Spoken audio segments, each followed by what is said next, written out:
Welcome to கலாஸ் கறிவேல். இன்றைக்கி நம்ம இந்த வாழைப்பூ வச்சு இவ்வளோ அருமையான ஒரு ரெசிபி.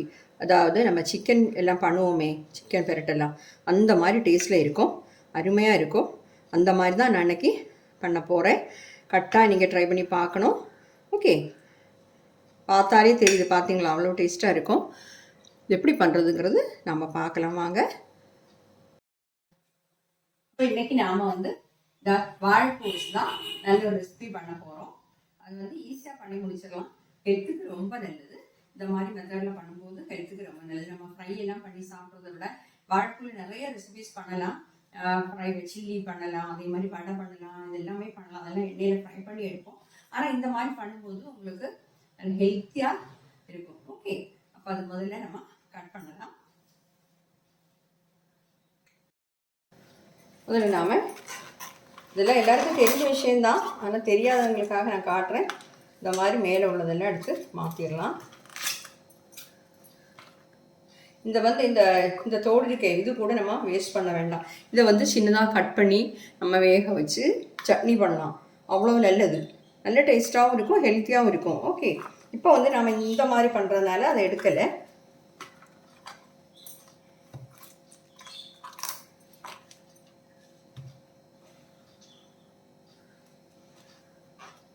மேக்ஸிமம் நம்மளுக்கு மாற்ற முடியும் உள்ளது எல்லாமே மாற்றிடலாம். சிலவங்க இது உள்ள அந்த ஒயிட் போர்ஷன் கடைசியில் வரும், அதை மட்டும்தான் எடுப்பாங்க. அப்படி வேணால் உங்களுக்கு அப்படியே செஞ்சுக்கலாம். இல்லை கொஞ்சமாக இந்த மாதிரி ரெட் கலரில் இந்த போர்ஷனை சேர்த்தே நம்ம பண்ணலாம், அப்படியும் பண்ணலாம். இது நல்ல ஃப்ரெஷ்ஷானது தான்.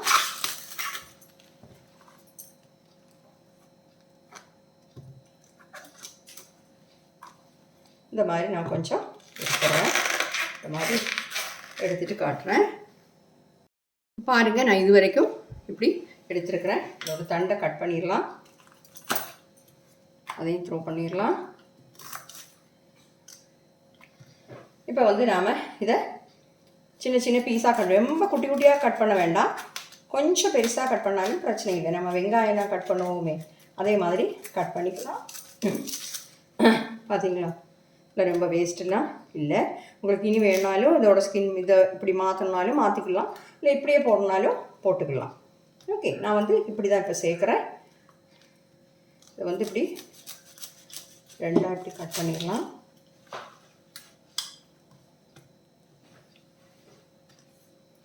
இது இப்படி இப்படி கட் பண்ணால் போதும். ரொம்ப குட்டி குட்டியாக நம்ம பொரியலுக்கு கட் பண்ண மாதிரி கட் பண்ணணும்னு தேவையில்லை. இந்த மாதிரி கட் பண்ணால் போதும். பார்த்தீங்களா? இந்த மாதிரி எல்லாமே கட் பண்ணிடுறேன். பாருங்கள், நான் இந்த மாதிரி கட் பண்ணிட்டேன். இதை கொஞ்சமாக தேங்காய் எண்ணெய் போட்டு நம்ம 1 டீஸ்பூன் கூட வேண்டாம், நல்லா இப்படி பண்ணிடலாம். அப்போ இதோட கரை எல்லாம் போயிடும். நம்ம கையிலையும் அவ்வளோவா கரை ஒட்டாது. முதல்லையே நம்ம கட் பண்ணும்போது கூட உங்களுக்கு இந்த தேங்காய் எண்ணெய் கையில் யூஸ் பண்ணிவிட்டு இப்படி கட் பண்ணலாம். ஓகே, கையில் கரை கொஞ்சமே ஆகாது. இந்த மாதிரியே கட் பண்ணிக்கோங்க. நான் சொன்ன மாதிரி ரொம்ப பொடிப்படியாலாம் கட் பண்ண தேவையில்லை. இதில் ஏதாவது பெரிய பீஸ் இருந்துன்னா நம்ம வேணால் எடுத்து கொஞ்சமாக கட் பண்ணிக்கலாம்.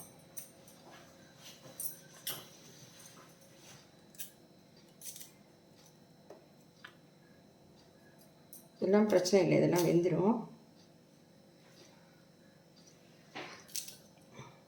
இப்போ நான் எண்ணெயை நல்லா மிக்ஸ் பண்ணிட்டேன்.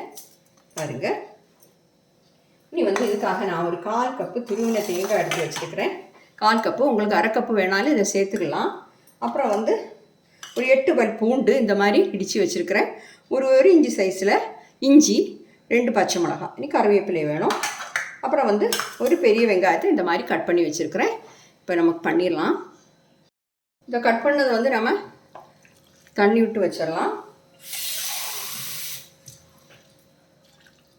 பண்ணும்போது தண்ணி இல்லாமல் நம்ம சேர்த்துடலாம். கேஸ் ஆன் பண்ணி நான் கடாய் வச்சுருக்கிறேன். 2 டேபிள் ஸ்பூன் தேங்காய் எண்ணெய் சேர்க்குறேன். எண்ணெய் சூடாகட்டும்.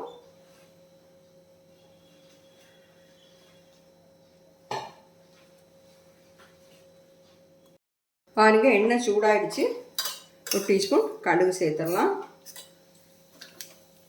ஒரு காஞ்ச மிளகாய்,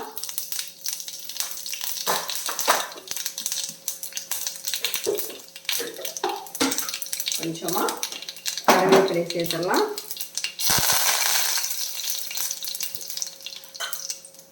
இது கூட வந்து நம்ம கட் பண்ணி வச்சுக்கக்கூடிய இஞ்சி, பூண்டு, பச்சை மிளகாய் எல்லாமே சேர்த்துடலாம்.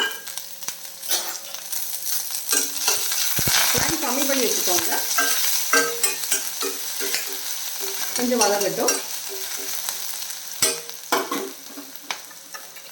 ஈஸியாக பண்ணக்கூடிய ஒரு ரெசிபி தான் இது. பூண்டெல்லாம் நல்லா வதங்கிடுச்சு. அதோட வாசனை நல்லா வருது பாருங்கள். இந்த வெங்காயம் கட் பண்ண சேர்த்துடலாம். ஒரு மீடியம் சைஸ் வெங்காயம் தான், பெரிய வெங்காயம். அதையும் சேர்த்துட்டோம்.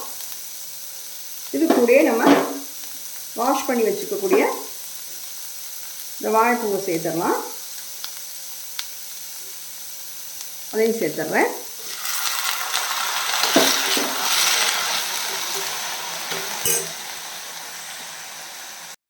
எல்லாத்தையுமா நல்லா மிக்ஸ் பண்ணிடலாம்.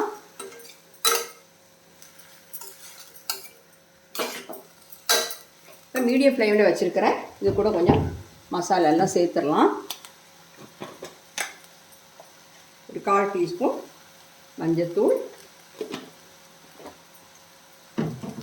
டீஸ்பூன் கணக்கு தான் எல்லாமே சொல்கிறேன். ஒரு 1.5 டீஸ்பூன் மிளகாய்த்தூள். 1-1.5 டீஸ்பூன். இது வந்து காஷ்மீரி சில்லி பவுடர் சேர்க்குறேன்னா, ஏன்னா 2 பச்சை மிளகு சேர்த்துருக்குறோம். இங்கே நம்ம பெப்பர் பவுடர் வந்து இதில் சேர்ப்போம். அதனால இந்த அளவே போதும். அப்புறம் வந்து தனியாத்தூள் சேர்க்கணும். தனியாத்தூள் வந்து ஒரு 3 டீஸ்பூன் சேர்த்துக்கோங்க.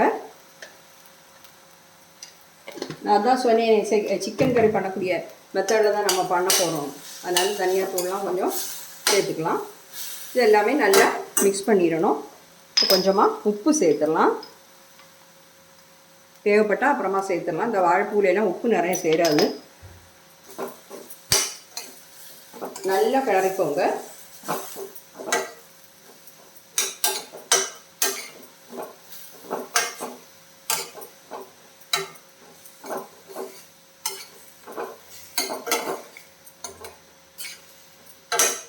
நல்லா மிக்ஸ் பண்ணிவிட்டு இப்போ வந்து ஒரு 2 டேபிள் ஸ்பூன் தண்ணி வந்து நம்ம சேர்த்துக்கலாம்.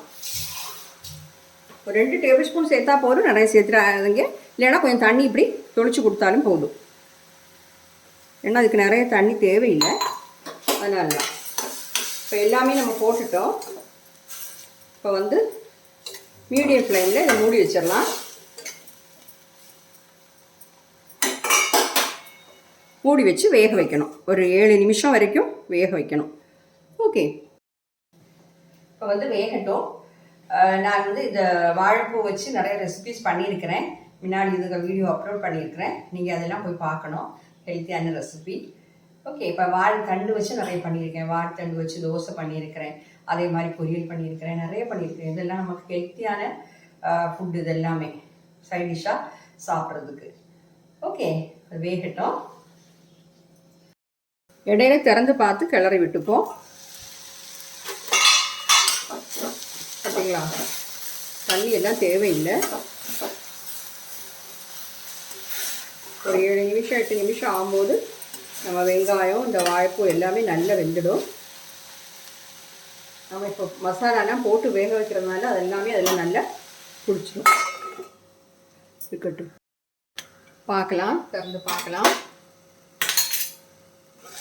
நான் வந்து ஃப்ளைம் மீடியத்தில் வச்சேன்னு சொன்னேன். நீங்கள் வந்து ஒவ்வொரு ஸ்டவ் ஒவ்வொரு மாதிரி சூடாக இருக்கும். அதனால் நீங்கள் பார்த்து வச்சுக்கோங்க. இல்லை மீடியம் ஃப்ளைமை விடையும் கம்மியாகவும் வைக்கலாம். ஒரு 8 நிமிஷம் ஆயிடுச்சு. நம்ம வாழைப்பூ வெங்காயம் எல்லாமே நல்லா வெந்துருச்சு. இதில் வந்து நாம் ஒரு 1/2 டீஸ்பூன் பெப்பர் பவுடர் சேர்க்கலாம். 1/2 டீஸ்பூன், எல்லாமே டீஸ்பூன் அளவு தான். அதே மாதிரி 1/2 டீஸ்பூன் கரம் மசாலா பவுடர் அதை சேர்த்துக்கலாம். சால்ட்டு வந்து செக் பண்ணிக்கோங்க.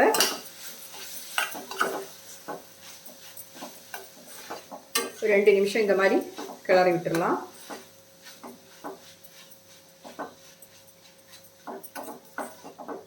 இனி இது கூட வந்து நாம் துருவின தேங்காய் சேர்க்குறோம். நான் வந்து ஒரு 1/4 கப்பு தான் சேர்க்குறேன்.